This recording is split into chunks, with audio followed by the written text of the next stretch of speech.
hace caso tu manito.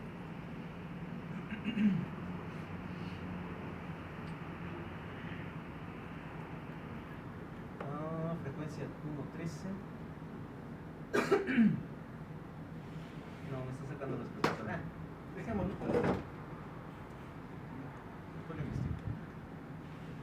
Nos quedamos con esto. Ahorita no le hacemos caso a esta línea de tendencia. Lo único que faltaría aquí sería pues ese detalle que honestamente se me olvidó, para conectar el polígono de frecuencia, no solamente de altura a altura, altura a altura, altura a altura, altura a altura. Pero a partir de este tipo de gráfico para nosotros ya es más fácil poder tener una idea de las apreciaciones y de las observaciones. Lo único que quedaría o que restaría sería ajustar los valores de la media. Para cada uno de estos datos, tomando como referencia la media y aparte la desviación estándar, se supone que nuestra media debería de estar por aquí. Y a partir de este dato,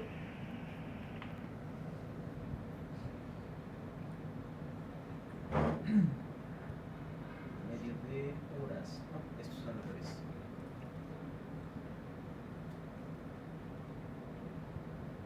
Aquí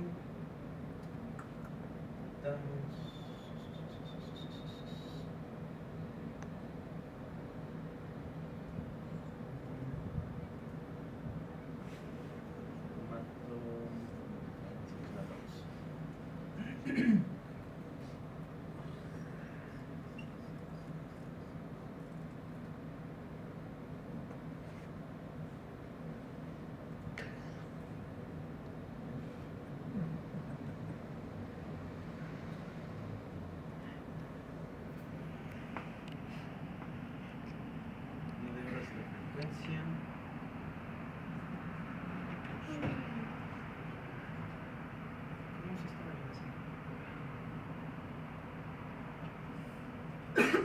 Así está bien, así porque es una hora una frecuencia de 13, 2 horas una frecuencia de 12, sí va así, perdón, sorry. Ahí está. De acuerdo a la cantidad de horas tenemos las alturas de las frecuencias. Entonces, la media estaría como por acá. La media estaría registrada por acá, que es donde todos los demás datos tendrían que caer, y a partir de aquí desplazarse ya sea 2.5 hacia acá o 2.5 para acá, de este lado, para que todas las demás tendencias estén más o menos a la misma altura. Ahí quedaría. Vamos a pasarlo a este lado.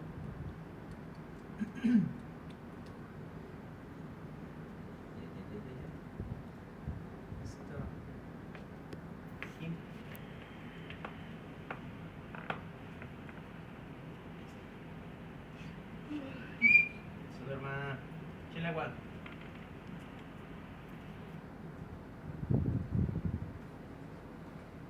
Listo, así quedaría.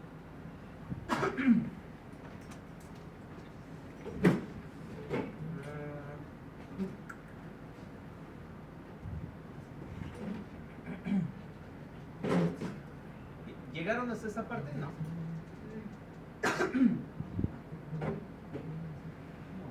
¿Hasta aquí ya lo tenían? Sí, hasta aquí sí lo completaron. Sí. ¿Qué valor les dio a ustedes en el promedio? Bueno, en la media, ¿Muestra? Sí.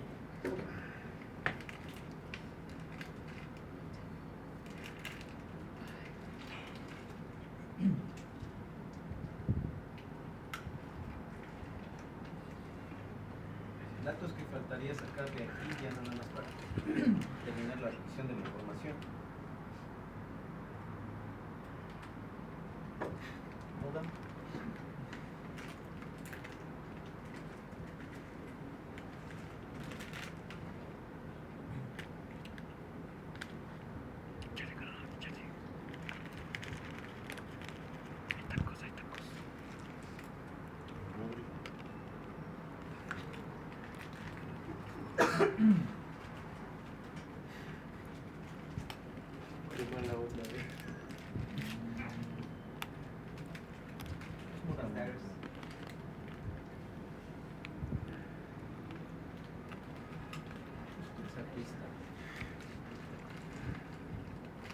Modo de las frecuencias.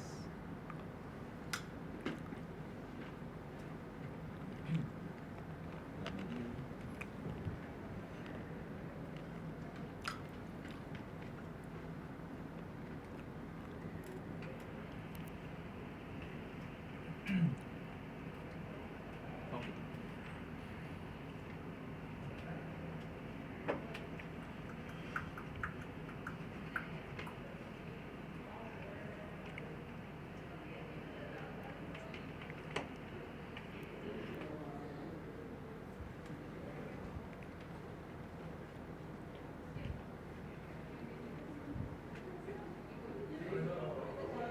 Listo. Pues ya a partir, bueno, lo último aquí en este caso sería, a partir de las frecuencias que tenemos, obtener la moda y obtener la mediana. La moda no es otra cosa más que buscar cuál es el valor que más se repite dentro de las frecuencias. Si tenemos más de uno, aquí por ejemplo se repite 1, 2, 3, este y este. Es una moda, bueno, es una bimodal si se repiten la misma cantidad de veces. Aquí solamente se repite 2, aquí solamente se repite, bueno, este se repite 3. Entonces, el valor que más veces se repite con respecto a la información que tenemos de este lado sería el 13. Y la mediana es el valor central una vez que hemos organizado y que hemos ordenado todas y cada una de las frecuencias.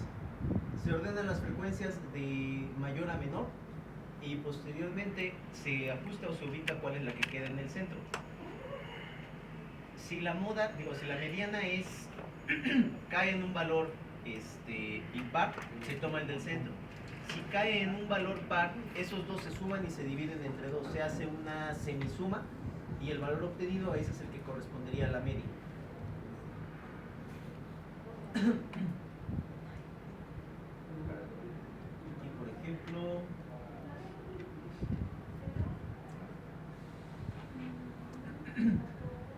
estos ordenados quedarían 7, no, sería 5, 7, 11, 12. Se están cambiando. Bueno, aquí va a estar cambiando a cada rato. Bueno, básicamente es eso. No me va a dejar sacarla porque como hay un valor que está aleatorio, se está moviendo y cambiando valores a cada rato. Está cambiando los datos de las frecuencias. Que es, creo que el de acá. El de la columna E. Este. Estos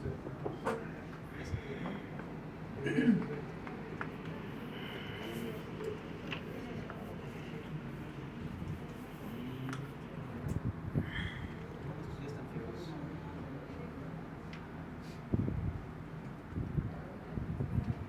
Se supone que estos valores ya. Sí.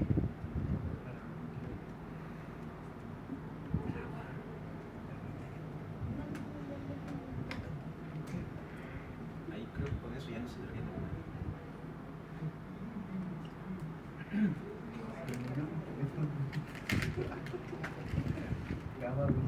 Sí, ya se quedaron. Ya no se mueven. Hasta ahí ya quedaría entonces la desviación estándar de la media, bueno, de la muestral y la media muestral. Ya sacamos la de la población y ya nada más la de la estadía.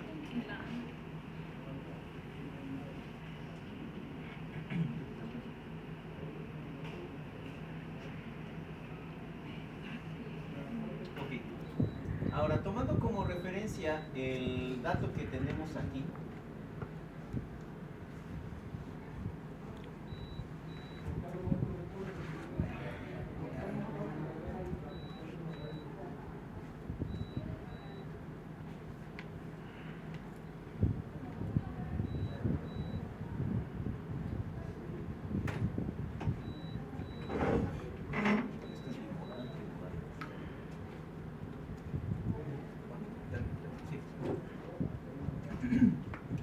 tomando como referencia el valor que tenemos aquí de la moda con respecto a el total de las frecuencias, ¿cuál es la cantidad de horas que más se repiten?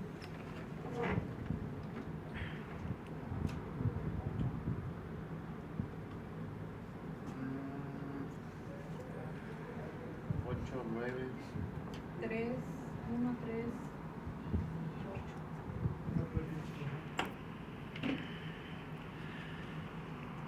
1, 3 y 8. Que esa sería la cantidad de usos o la cantidad de tiempo que tendría más impacto en el total. Ahora, ¿qué proporción tiene cada uno de esos en el total de uso de dispositivo? O en el total de toda la frecuencia, o de toda la población, o de todas las horas evaluadas. ¿qué porcentaje representa? 2.63. ¿No? ¿En porcentaje? Sí. ¿Cuál? El de- 47. Casi 47%. El 20%. Para que- Tenemos tres frecuencias que se están repitiendo, ¿no? Son esta y esta. Cada una corresponde a un uso distinto de horas de los dispositivos móviles. 13 personas lo utilizan 1 hora, 13 personas 3 horas y 13 personas lo utilizan 8 horas. ¿Ok? ¿Qué proporción del total de la población están utilizando el dispositivo móvil en ese intervalo? 29 Estas personas. 13 personas, ¿a qué proporción de la población total corresponden? Al 29%. ¿No?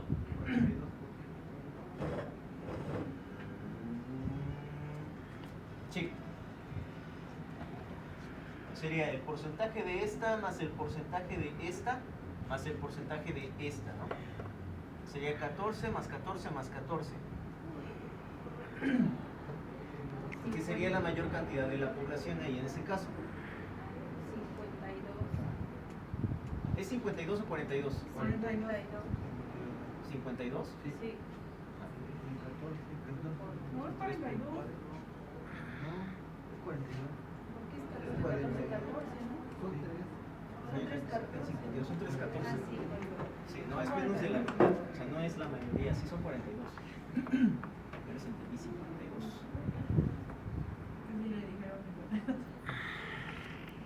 Mari, no nos confundas. Sí, sí, puras sueños. Ya tienen sueño.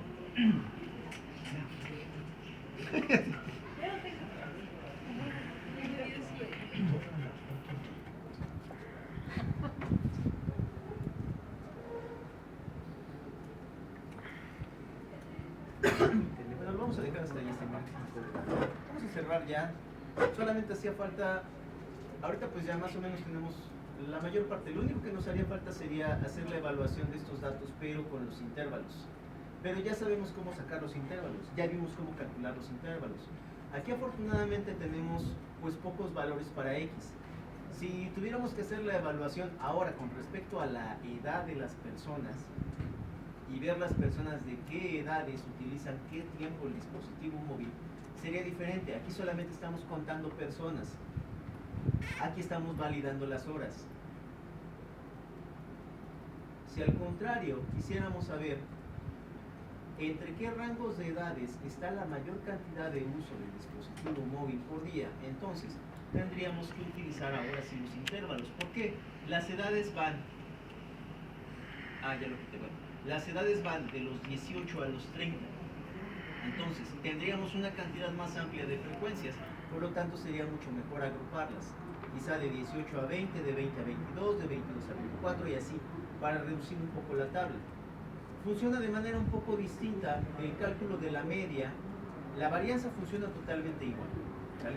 Pero el cálculo de la media, el cálculo del promedio y el cálculo de la moda se hace un poquito distinto, pero para eso pues podemos utilizar aquí las fórmulas para poderlo sacar de manera más directa, siempre y cuando pues tomando como referencia que estamos evaluando por intervalos. Cuando tenemos un intervalo, por ejemplo, de 18 a 20, si uno de los valores, por ejemplo, el de la media, cae en ese intervalo, bueno, sumamos los dos intervalos o sumamos esos dos valores del intervalo y lo dividimos. Si en ese intervalo hay 4 o 5 o 6 valores, por ejemplo, 18, 19, 20, 21, 22, entonces sumamos la cantidad de las frecuencias y la dividimos en el total de datos que tiene el intervalo para poder sacar, ahora sí, una media o una moda a través de esos intervalos. Mediana, perdón, una mediana. Vamos a cerrar esto acá.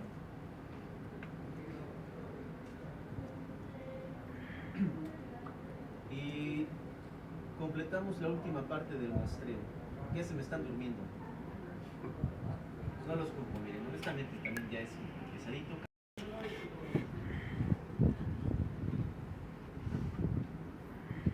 Sale. esta parte ya la habíamos visto, tipos de muestreo, ya vimos los probabilísticos, nos quedamos y terminamos hasta el muestreo por conglomerados. Primero vimos cómo realizar la selección de los datos y después cómo determinar la cantidad de datos que necesita cada muestra. Cómo determinar, cómo escoger, cómo identificar cuál es la cantidad adecuada de datos. Y luego ahora sí, se hace la selección, ya teniendo la cantidad de datos, y se empiezan a realizar las inferencias. Dentro de los muestreos no probabilísticos tenemos lo siguiente. Primero, la referencia es esta. No todos los elementos tienen la misma probabilidad de ser escogidos. En el aleatorio, se trata de asignar a cada uno de los individuos la posibilidad de que sea capturado o sea seleccionado dentro del proceso, pero aquí no. Aquí no sucede. Aquí la selección de los individuos sí depende de algo. Si hay un factor que lo determine.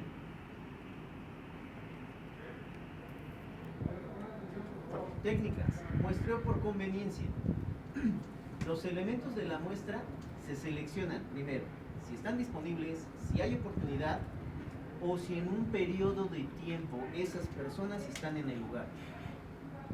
¿Qué tipo de muestreo se realiza así? Estás en una zona donde va a haber un evento de fútbol, donde va a haber una feria, donde va a haber un concierto y sabes que va a haber una gran afluencia de personas. Entonces, entre más cantidad de personas haya, sabes que hay una mayor posibilidad de que puedas seleccionar individuos que te permitan o te arrojen información que necesitas para un estudio en particular. Entonces, depende también del tiempo, del lugar y de que tengas accesibilidad al lugar. No es lo mismo que estés afuera de un estadio esperando a que las personas salgan o que entren para poderlos entrevistar o para poder obtener información, a que tú quieras entrar al lugar sin tener un boleto, sin tener un acceso y realizar la entrevista. Depende prácticamente de qué tan accesible es la zona, el lugar o las personas. Ejemplos: encuestas a estudiantes, entrevistas a personas en centros comerciales, estudios piloto donde se utilizan voluntarios disponibles. En uno de los ejercicios que nosotros realizamos, la información que teníamos era de un estudio piloto y era solamente de 100 personas. Eso quiere decir que en ese momento se tenían los datos de 100 personas que se utilizaron a conveniencia, sí, pero para tener una pequeña y ligera perspectiva de cómo era el resto de la población de la misma empresa. Fue muy estricta el estudio, por eso es que permitía solamente una tolerancia de creo que 9.15 segundos, ¿no? Como error. ¿Por qué? Porque no existía realmente mucha confiabilidad solo en 100 personas, pero queríamos nosotros que tuviera el 98% de confiabilidad al momento de arrojar los datos. Por lo tanto, el error tenía que ser lo mínimo posible.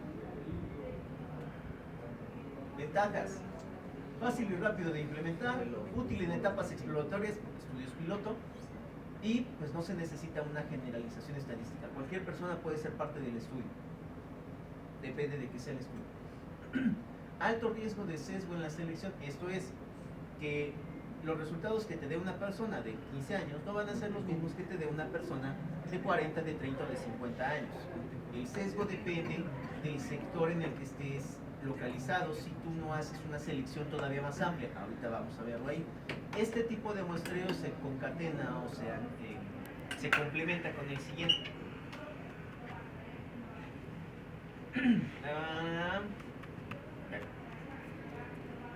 Más detalles. Bueno, una recomendación para este tipo de muestreo es que sea para muestras pequeñas, no mayores a 30 personas, para evitar que falle demasiado, para evitar que el sesgo sea muy amplio. Si son estudios piloto para inferencias más grandes, máximo 200.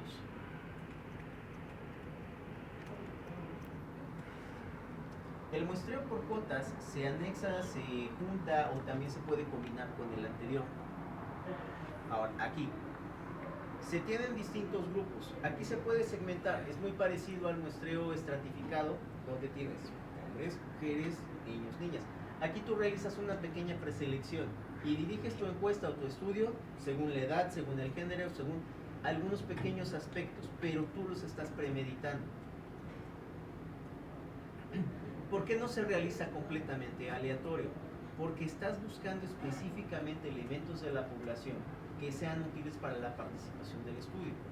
No es lo mismo que tú le preguntes a una persona en un centro comercial aproximadamente cuánto gasta en productos nacionales, a que le preguntes a una persona que está comprando en un Oxxo cuánto está gastando en productos nacionales. No va a tener ni idea de cuáles son los productos nacionales porque solamente conoce los elementos o solamente conoce los productos que el Oxxo vende, sin saber que muchos de ellos ni siquiera son del país, etc. Por esa razón tiene que estar ligeramente dirigida este tipo de estudios.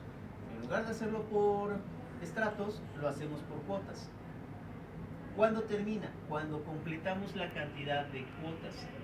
Yo necesito 40 personas del género M y 80 personas del género F.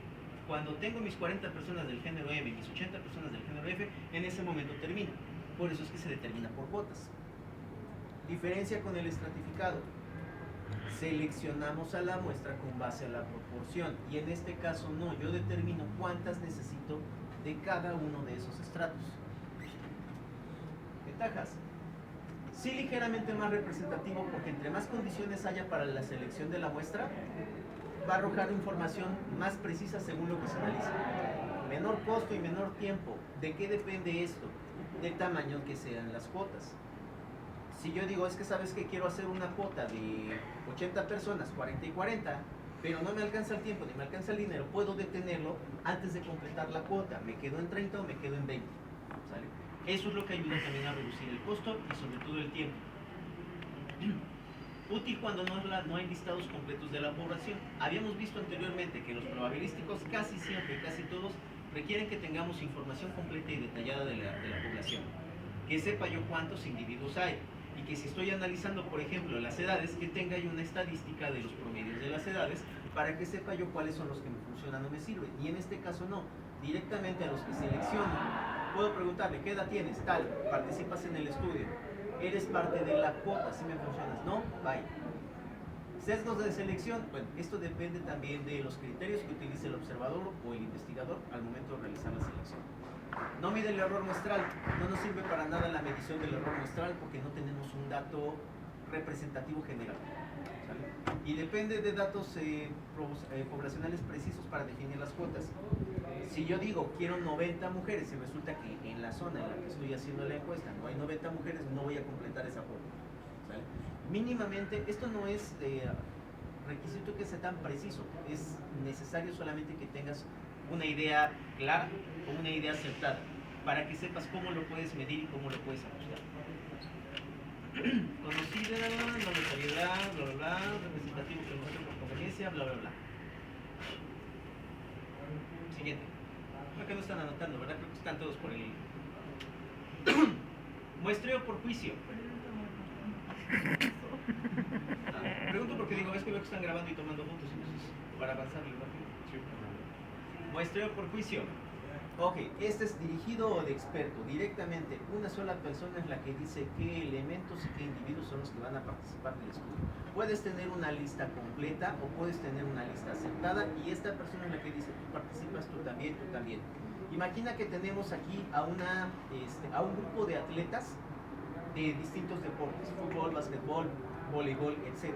En el momento en el que tú los empiezas a observar, o en el que los empiezas a analizar, o en el momento en el que tú los empiezas a entrevistar, estás eliminando a aquellos que sabes que no te van a aportar información funcional. ¿Como quiénes? ¿Te hidratas lo suficiente durante los partidos? Sí, ok, sí me sirves. No, no me sirves, según lo que estés analizando.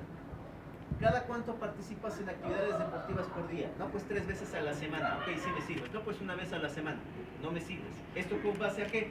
Estoy queriendo medir a lo mejor el rendimiento físico de las personas. El entrevistador, el encuestador o el investigador es el que determina qué condiciones y características son las que tienen que cumplir los individuos para participar en el estudio. Por lo tanto, él es quien se encarga de realizar la selección. ¿Dónde sirve? Estudios pequeños. ¿Sale? ¿Puede llegar a tener afectaciones? Sí. El riesgo de sesgo es muy elevado porque depende de la experiencia de la persona que está realizando las encuestas, las entrevistas, que su juicio personal no se vea, o más bien que no afecte a la selección de las muestras, y que sea objetivo con los datos que está buscando para evitar que la muestra o para evitar que el estudio sea demasiado esté demasiado influenciado. Por eso es que la estadística en muchos de los casos permite que tenga cierta manipulación. Tú puedes decir que toda la población, por ejemplo, como lo que hacen en Corea, Kim Jong-un, que toda la población está en gran abundancia, sí, porque solamente estás haciendo la observación en datos donde hay amplia riqueza o datos que están directamente manipulados. Como lo que hicieron cuando pusieron el pinche tendedero ese de, ¿cómo se llama? De la zona de los fuertes, que pintaron todas las casas por donde pasaba para que los turistas vieran que, no, es que sí, la zona se ve muy bonita y está muy padre, y todo lo demás alrededor. De la cola. Exactamente. Como La selección se hizo de manera predeterminada y de forma premeditada. Dentro de las ventajas es que se enfoca en información relevante para la investigación, siempre y cuando busquemos eliminar la mayor cantidad del sesgo y que los datos que van a aportar sean necesarios y no sean exclusivos para un tipo específico. Eficiente en tiempo y costo, ¿por qué? Porque son menos la cantidad de individuos. La selección intencional basada en criterios específicos, no busca representatividad estadística, busca elementos cualitativos principalmente. Y el último, el más conocido y el más representativo de todos, muestreo bola de nieve. Simple y sencillamente, bueno, de hecho ese se divide en dos, el lineal y el exponencial, pero los dos prácticamente se basan en lo mismo. Yo, investigador, te selecciono a ti, te aplico la entrevista y te pido a ti que me ayudes a conseguir más personas. O tú le aplicas directamente las encuestas o las entrevistas a los demás. Es un medio de referencia. Cuando es lineal es tú a otro, y tú a otro, y tú a otro. Cuando es exponencial es tú a otros dos, y ese a otros dos, y ese a otros dos, y ese a otros dos. ¿Te suena de algo? Estafas piramidales, justamente, o esquemas Ponzi. sí. En este caso, a los participantes se les conoce o se les llama semillas porque ellos son los que van a sembrar o van a plantar la siguiente propuesta para la participación del estudio. ¿Cuándo se termina?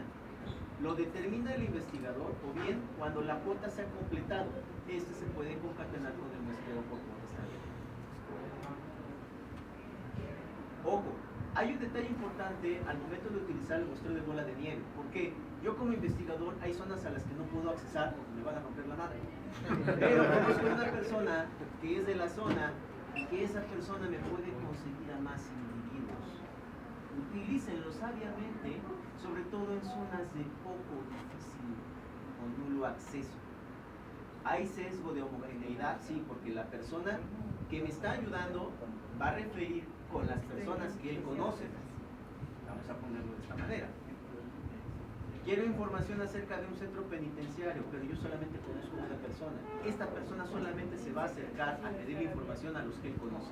No le puede pedir información a otros con los que no se lleva o no conoce, que podría ser representativo, sí, pero que podría generar un problema. Entonces, ahí es donde se representa el sesgo de la homogeneidad. De bajo costo, porque el estudio básicamente lo hacen otras personas a las que les das la promesa de algo. Confianza y seguridad, sí, porque normalmente tú no lo haces, alguien más lo hace por ti, tienes la certeza o seguridad de que te va a conseguir sí o sí la información con referidos. Y pues existe una dependencia amplia de las redes iniciales. Si la red te falla o ya no puede continuar, ya valió y tienes que continuar por otro lado. Características: reclutamiento en cadena, no aleatorio, poblaciones ocultas o de difícil acceso, progresivo y expansivo. Aquí es donde les decía, ¿no? Que puede ser lineal o puede ser exponencial. Lineal pues es 1 a 1, exponencial es 1 a 2 o 3 o más, o varios. Ahí está.